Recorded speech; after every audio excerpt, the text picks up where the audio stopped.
As we promised today in this video, we will see the death of another member of 12 Kazuki, Gyokko. He is a very strong demon, and he holds the title of Upper Moon 5, having been summoned to a gathering of the upper ranks. Gyokko greeted Akaza, asking him how he was after 90 years and barely hiding his disappointment of the idea of his colleague's survival along this years. The potted demon also greeted Doma, exchanging small talk about the pot he had given his fellow upper rank as a gift. Shortly after this, Gyokko listened as Muzan Kibutsuji informed the group that Jotaro had died and berated them for their uselessness.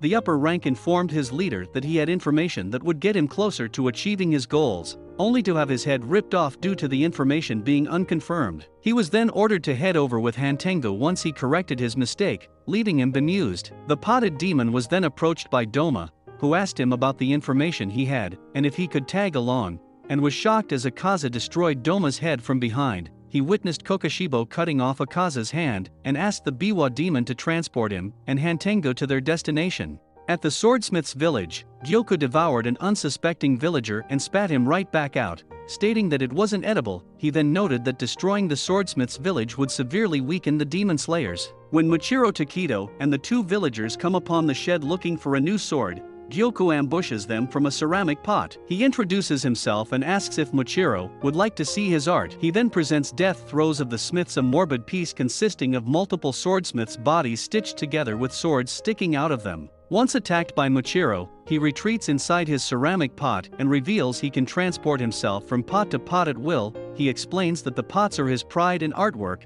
and becomes very upset when they are damaged. He then summons many fish from a pot and uses his blood demon art, Thousand Needle Fish Kill, to attack Muichiro, who lets himself be hit. Gyokko wonders what art he should make for Muichiro, but is rebuked and told he is worthless by Takedo. Upset again, he traps Muichiro with his water prison pot technique, commenting that death by suffocation is stylish and beautiful. While Muichiro struggles to escape the water prison pot, Gyokko advanced upon the shed. He enters and sees Hotaru Haga Nizuka working on the blade extracted from the training doll. Hotaru doesn't notice Gyokko's entrance behind him, enraging Gyokko at the prospect of another artist more concentrated on his craft than he. He summons a fish to attack Hotaru, breaking the swordsmith's mask, but not his concentration. Hotaru's dedication to the blade incentives Gyokko to force him to break his concentration rather than straight up murdering him.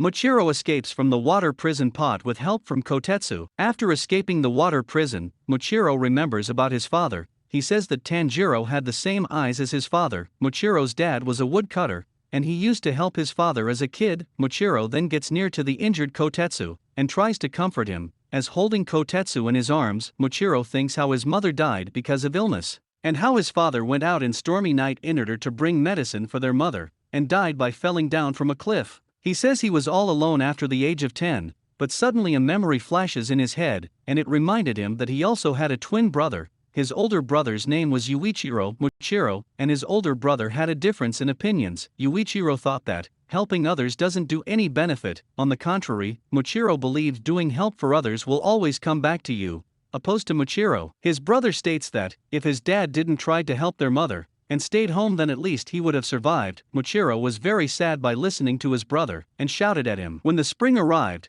an extremely pretty lady visited them. It was Kagaya's wife. Amane tried to convince Muichiro and his brother by telling them that they are the descendant of a swordsman and apparently they can use the first breath ever. But even after listening this, Yuichiro didn't show any interest and chased Amane away.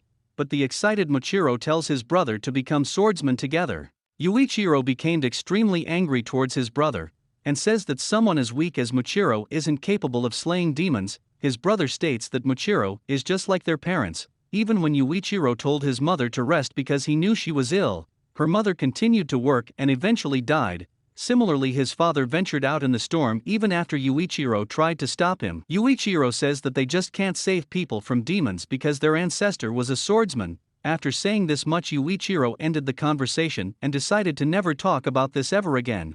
During the summer, a demon broke into their house and attacked Yuichiro. For the first time in Muichiro's life, he felt an intense surge of anger, and he completely destroyed the demon. When Muichiro came near the demon, he saw that its head got smashed, but even after that he was still struggling. But eventually the sun came up, and the demon turned into ashes.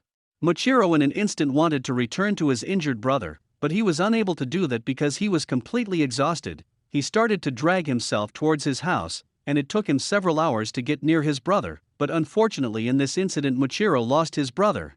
Muichiro, after remembering all his past, started to rush towards Gyokko. When Muichiro arrived there, he saw that Gyokko was trying to injure Zuka. Muichiro swiftly attacks Gyokko with his blade and brings him out of his pot. Gyokko, upon taking a look at Muichiro, notices that Muichiro now has birthmark at his face exactly like Tanjiro, and Muichiro was looking more relaxed than before.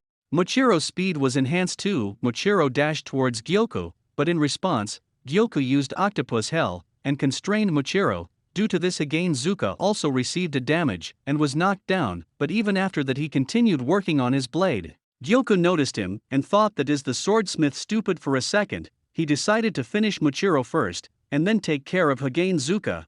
Gyokko tried to crush Muichiro, but to his surprise Muichiro in an instant broke free from the tentacles. Muichiro tried to attack Gyokko, but Gyokko just before receiving a hit teleports to another pot and avoids the attack. He claims that Muichiro can't match his speed. Muichiro replied that Gyokko had become dull because he had lived more than 100 years. As he said that, Gyokko notices that his throat has been sliced by Muichiro. Muichiro warns Gyokko that next time he will surely cut off Gyokko's neck. Gyokko advises not to underestimate him. Mocking Gyokko, Muichiro says that he is not looking down on him, but if Muichiro cut his head, Gyokko will surely die. Muichiro teases Gyokko and claims that his pots are deformed. It immediately angers Gyokko, and in an instant he tries to attack Muichiro. Muichiro dodges his attack and uses mist-breathing 6th form Moonlit Mist to launch a counter blow towards Gyokko's blood demon art. He then proceeds to attack Gyokko's neck and almost succeeds in beheading him, but misses as Gyokko dodged. Gyokko then decided to get serious, and instead of relying on his tricks, he showed Muichiro his true form. But Muichiro was totally unfazed by Gyokko's transformation. Enraged, Gyokko tried to punch Muichiro, but Muichiro dodges and ran into the woods. Gyokko's punch, upon hitting the ground, changes it into fishes. It turns out anything Gyokko touches turns into fishes, but Muichiro mockingly says that it doesn't matter how powerful his punches are as long as it can't hit him. Muichiro used Breath of Mist 7th form, Haze, and he suddenly vanished in front of Gyokko. He was moving too fast for Gyokko's eyes to follow. Gyokko constantly tried to attack, but failed continuously. The whole place around Gyokko was surrounded by mist, and suddenly out of nowhere Muichiro appeared and attacks Gyokko. Before cutting Gyokko into two pieces, Muichiro states why did Gyokko thought that he was the only one who was serious, after which Muichiro finally beheaded Gyokko. So, this was all for today's video.